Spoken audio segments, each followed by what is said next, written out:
14 na medalya at mga tropeyo. Ganito lang naman ang naiuwi ng mga estudyante mula sa 1G Macaraag National High School sa Binalonan, Pangasinan.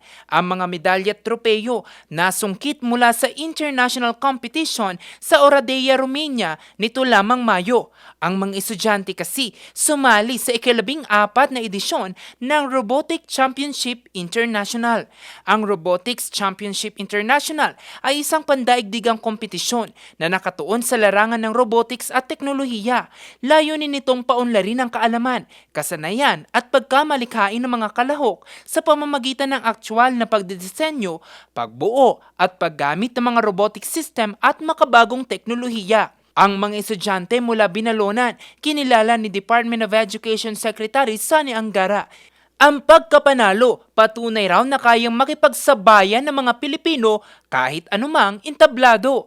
Patuloy daw na susuportahan ng kagawaran ang mga kabataang nangangarap at nagbibigay karangalan sa bansa.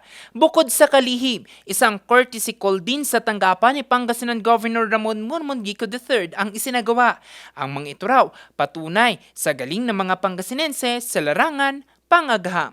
Jose Robert Inventor, Nation on the Move!